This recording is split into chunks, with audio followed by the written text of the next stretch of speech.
আসসালামু আলাইকুম সুপ্রিয় দাখিল নবম দশম শ্রেণীর শিক্ষার্থীবৃন্দ, আশা করি তোমরা সকলে ভালো আছো। তোমরা যে যেখান থেকে দেখছো তোমাদের সকলকে স্বাগতম। আমরা ধারাবাহিকভাবে এই ইলালের অনেকটা কাজ শেষ করেছি, যে একটা একটা হরফিল্লাতকে আরেকটা হরফিল্লাত দ্বারা কিভাবে পরিবর্তন করা হয় সে ব্যাপারটা আমরা শেষ করেছি। তো আজকের যে টপিকটা আমরা শিখবো সেটা হচ্ছে কি আল ইলাল আল ইলাল বিল হাযফ, মানে অনেক ক্ষেত্রে আমরা হরফিল্লাতকে কি করে দেব, ভ্যানিশ করে দেব, শব্দের মাঝখান থেকে কি করে দেব, টোটালি এটাকে বাদ করে দেব। ঠিক আছে, হরফিল্লাতকে বাদ করে দেব, সেটাকে বলা হয় হাযফ। সেটা কি কি সেটা আমরা একটু শিখি এখানে সংক্ষেপে। ভিডিওটা খুবই ছোট, তো চলো আমরা একটু কাজ করি। তো এখানে বলছে যে ইদা ইদা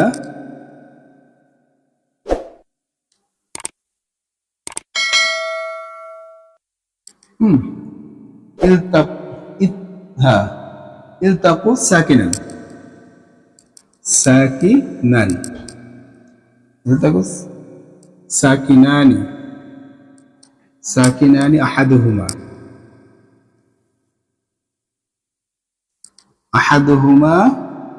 ইল্লাহ ইল্লাতি হুযুফ ইল্লাতি হুযুফি হারফান ইল্লাতি হুযুফি হারফিন। ঠিক আছে, হারফুল ইল্লাহ। আচ্ছা, এই তো শেষ। এরপর উদাহরণ, মানে এখানে কি বলেছে চলো আমরা একটু দেখি। এখানে বলেছে যে যখন মিলিত হবে ইদা তালাক্তি, ইদা ইদা তাক ইদা তালাক নাকি ইদা তাক যখন মিলিত হবে সাকিনান, ইদা তাক মিলিত হবে সাকিনান, দুটি সাকিন, সাকিনানি মানে কি দুটি সাকিন, ইদা তাক যখন মিলিত হবে সাকিনান দুটি সাকিন, আহাদুহুমা উভয়, যদি সাকিন হরফে ইল্লাত, আহাদুহুমা ইল্লাহ ইল্লাতুল হরফ মানে হরফে ইল্লাত হয়, কি হয় উপরে উভয় হরফে ইল্লাত হয়, আহাদুহুমা ইল্লাহ উভয় যদি হরফে ইল্লাত হয় এবং সাকিন বিশিষ্ট হয় তাহলে কি হবে হাযফুল হরফুল ইল্লাহ, তাহলে হযফ মানে হযফ করা মানে বিলোপ করা হরফুল ইল্লাহ, হরফে ইল্লাতকে কি করে দেওয়া, বাদ করে দেওয়া। আবার বলি ইদা তাকা ইদা তাকা বলো, ইদা তাকা মানে মিলিত হয়, ইদা তাকা মানে মিলিত হয়, কি মিলিত সাকিনান দুটি সাকিন একত্রিত হয় বা মিলিত হয় বা একসাথে আসে, দুইটা সাকিন একসাথে আসে, আহাদুহুমা হ্যাঁ তাদের দুটির মধ্যে ইল্লাহ, তাদের দুটির মধ্যে যদি একটি হয় কি হরফে ইল্লাহ, তাদের দুটি সাকিন একসাথে আসছে, এর মধ্যে একটা হচ্ছে হরফে ইল্লাহ, তাহলে হযফ করতে হবে কাকে, হরফে ইল্লাহটাকে হযফ করে দিতে হবে, মানে বাদ দিয়ে দিতে হবে। চল এক্সাম্পল দেখি। ঠিক আছে, হ্যাঁ যেরকম বলা হয়েছে কাওয়ামাত, কাওয়ামাত। আচ্ছা,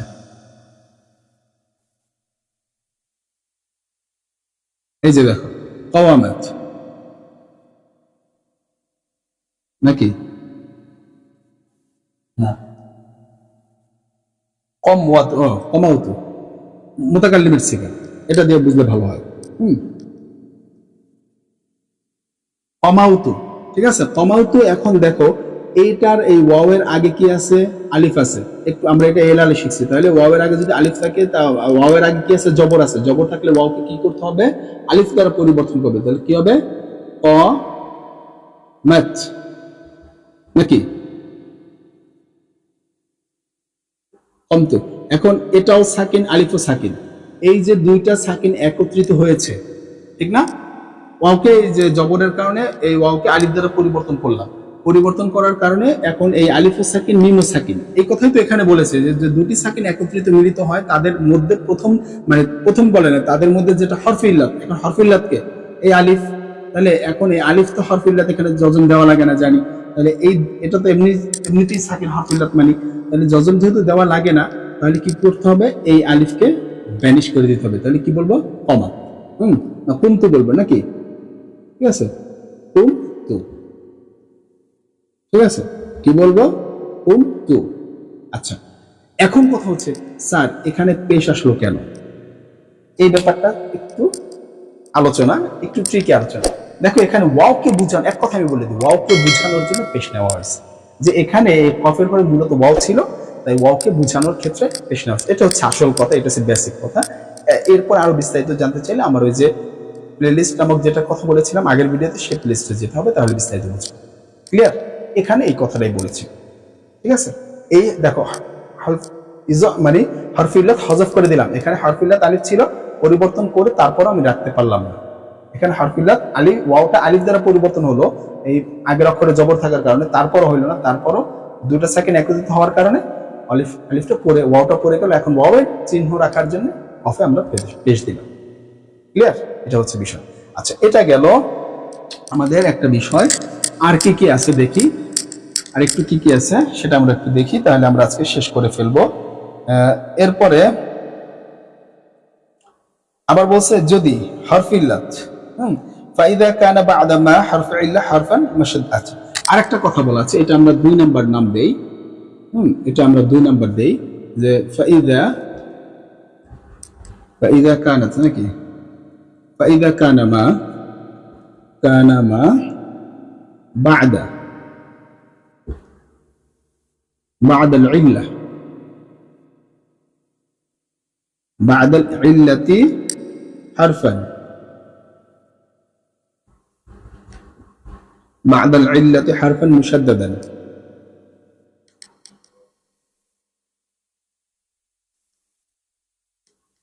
আচ্ছা, এই যে মুশাদ্দাদান ফালা ইউহাযফ, ফালা ইউহযফ। আচ্ছা, ফালা ইউহযফু, শেষ, এতটুকু। এটা একটা নিয়ম গেল, এটা একটা নিয়ম গেল অবশ্যই। এখন দেখো এখানে কি বলছে, এটা একটা তোমাদের বইতে আরেকটা আছে, এখানে ই করে দেয় না, মাঝখানে দেখো যে বলা আছে যে ফাইদা কানা যখন হবে কি মা বা'দা কি হবে, যে ফাইদা কানা মা বা'দা যখন হবে ইয়ার পরে হরফে ইল্লাতের পর, বা'দা মা কি মা বা'দা ইল্লা, বা'দ হরফে ইল্লাতের পর, বা'দা ইল্লা, মা বা'দা ইল্লা হরফে ইল্লাতের পর, ফাইদা কানা যখন হবে মা বা'দা ইল্লা হরফে ইল্লাতের পর মুশাদ্দাদান মানে তাসদীদ হবে, হরফে ইল্লাতের পরে তাসদীদ হবে, ফালা ইউহযফু তখন আর হযফ করা যাবে না, তখন কি আর হযফ করা যাবে না। কি বলছে, ফাইদা কানা যদি হয় মা বা'দা হরফে ইল্লাতের পর হরফে ইল্লাতের পর হরফটা মুশাদ্দাদান তাসদীদ যুক্ত হয়, তাহলে ফালা ইউহযফু তাহলে ওইখানে হরফে ইল্লাতকে আর হযফ করা যাবে না। এক্সাম্পল চলো, এখানে যেরকম দেওয়া আছে, এই যে দেখো জাদ্দা, এই যে জাদ্দা, এখন এই আলিফটা কিন্তু হরফে ইল্লাত, এই হরফে ইল্লাত হওয়ার কারণে এই জবরের কারণে হরফে ইল্লাত হয়েছে, কিন্তু এটা জাদাদা হওয়ার কথা ছিল, আলিফটাকে বাদ দেওয়া, কিন্তু আলিফকে বাদ দেওয়ার কোনো সুযোগ নাই। এখানে যেহেতু শর্ত দেওয়া আছে তাসদীদ হলে, হরফে ইল্লাতের পরের অক্ষরে যদি তাসদীদ হয় তাহলে আর কি এটাকে কি করা যাবে না, বাদ দেওয়া যাবে না। সে কথাটা এখানে বলছে যে ফাইদা কানা যদি হয় কি হয়, বা'দা হরফে ইল্লাতের পরে হারফান একটি হরফ মুশাদ্দাদান তাসদীদ যুক্ত, ফালা ইউহযফু তাহলে আর এখানে হরফে ইল্লাতকে বাদ দেওয়া যাবে না। এছাড়া যে প্রথমে এখানে দেখলাম সেটা বাদ দেওয়া যাবে, ঠিক আছে? আচ্ছা, এটা একটা গেল। আরেকটা দেখি, আরেকটু দেখি, আরেকটা 3 নম্বর নাম দেই। আমি তোমাদেরকে সাজিয়ে দিচ্ছি যাতে করে তোমরা সহজে বুঝো, তোমাদের বইয়ের ভিতরে আছে, দেখো তোমরা এই চ্যাপ্টারে আসো তাহলে পাবা। এখানে আরেকটা কথা বলছে ওয়ামাতালুল আখর, ওয়ামাতালুল আখর, এটা তাকাও, ঠিক আছে? মুআতালুল আখর,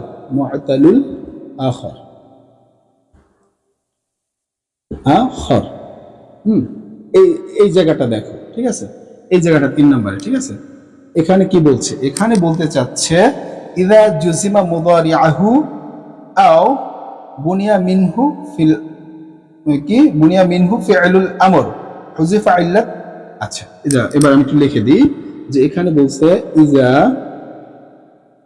জুজিমা মানে জজম, ইযা জুজিমা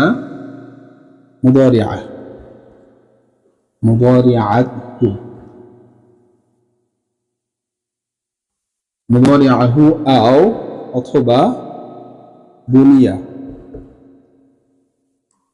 মিনহু তার থেকে বানানো হয় ফি'লুল আমর। ফি'লুল আমর। আচ্ছা, ফি'লুল আমর হুযিফাত ইল্লা, হুযিফাত। আচ্ছা, হুযিফাত ইল্লা হুহু। এই হচ্ছে আমাদের বিষয়। এখানে তোমাকে কি বলা হচ্ছে দেখো, এখানে যেটা বলা হচ্ছে সেটা হচ্ছে যে যে মুআতালে আখর মানে শেষ অক্ষর যদি ওয়াও হয়, মুআতালে তো মানে শেষ অক্ষর যদি ওয়াও হয় তাহলে কি করতে হবে? হ্যাঁ, মুআতালে ইয়াই হইলে তাহলে আরেকটা কথা, বা ওয়াও বা ইয়া যেটাই হোক না কেন, যদি শেষ অক্ষর যদি হরফে ইল্লাত হয়, শেষ অক্ষরটা যদি হরফে ইল্লাত হয় তখন কি হবে? যজম বিশিষ্ট হয়। কখন? মুদারি আহ, যদি মুদারি বানানোর সময় যজম বিশিষ্ট হয় সেটা কখন? নামে যে হাত বালাম আমরা এটা শিখেছি, যখন যজম বিশিষ্ট হলে এটা মুজারিয়ার ক্ষেত্রে অথবা মুজারিয়ার ক্ষেত্রে, মুজারি থেকে বানানোর ক্ষেত্রে, মুজারি থেকে অন্য কিছু বানানোর ক্ষেত্রে, সে অন্য কিছুকে ফেলে আমর, হ্যাঁ, তখন কি হযফ করতে হবে হরফে ইল্লাতকে। তখন কি করতে হবে? হরফে ইল্লাতকে হযফ করতে হবে। তাহলে কি বললো? যে যখন যজম হবে, যখন যজম হবে মুদারিআ, মুদারিতে যজম হবে, মুদারিআতে কি হবে? যজম হবে, অথবা মুদারি থেকে বানানো ফেলে আমর অথবা অন্য কিছু বানানো হলে মানে নাহি, তখন যজম হবে, তখন এগুলাতে তখন ওই হরফিল্লাতকে কি করে দিতে হবে? ব্যানিশ করে দিতে হবে। আসো আমরা একটু এক্সাম্পল দেখি। যে আমরা এখানে বলি যে মুজারি সিগাটা, ঠিক আছে, মুজারি সিগা আছে লাম ইয়াদরিব, ঠিক আছে, লাম ইয়াদরিব, ইয়াদরিব। দেখো আমরা এরকম বলি, ঠিক না? এখানে কিন্তু সাকিন হয় এই লামের কারণে, আমরা এটা জানি না? এটা আমরা জানি লামের কারণে সাকিন হয়। কিন্তু এখন যদি এটাকে আমি বানাই, এই অন্য একটা হরফে ইল্লাত নিয়ে বানাই, এটা তো বুঝলাম, এটা তো জাস্ট বোঝানোর জন্য বললাম। এখন যদি সাকিন আলা একটা অক্ষর নিই, যদি হরফে ইল্লাত আছে, যেরকম ইয়ারমি, ইয়াও মি, এই যে ইয়ার মি, রমায়া ইয়ারমি, ঠিক আছে, ইয়ারমি, এটাকে যদি আমি বানাই, এখন এখানে হরফে ইল্লাত আছে ইয়ার ভিতরে জেরের মধ্যে, এখন সাকিন হয়েছে।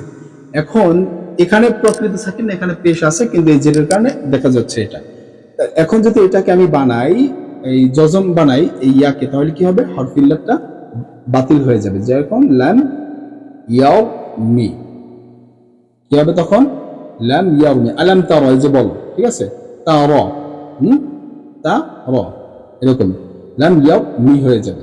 এই ইয়া জেরের ভিতরে কে আছে? ইয়া আছে, ইয়াও মি, লাম ইয়াও মি। তার মানে হরফে ইল্লাতটা এখান থেকে কি হয়ে গেল? এখানে যে বাতিল হয়ে গেল, যজম বিশিষ্ট হরফ প্রকাশ করার কারণে। প্রকৃত যজম দেয় কে? এর। কিন্তু এখানে ফেলে মুদারিতে থাকা অবস্থায় ইয়ার উপর কি প্রকৃত কোনো যজম আসে নাই, তালিলের মাধ্যমে দেখা যাচ্ছে এখানে যজম পাইছে, কিন্তু প্রকৃত যজম না, প্রকৃত রূপে পেশ আছে। কিন্তু যখন এই প্রকৃত যজম দিয়ে দিবে তখন কি হবে? এই হরফে ইল্লাতটা বাতিল হয়ে যাবে, ঠিক না? হরফে ইল্লাতটা বাতিল হয়ে যাবে। তাহলে এবার যদি আমরা আসি, এইটা থেকে যদি ফেলে আমরের কথা বলেছে, ফেলে আমর বানাই, তাহলে কি হবে? এই যে ফেলে আমর বানালে সর্বপ্রথম ইয়ার মি ছিল, ঠিক না? ইয়াও মি, আচ্ছা, ইয়াও মি, এটা থেকে ফেলে আমর বানাতে হলে কি করতে হয়? আলামতে মুদারিকে ফেলে দিতে হয়, তাহলে সেখানে একটা নিতে হয় আলিফ, সেটা কিন্তু বাব অনুসারে, সেটা আমরা জানি।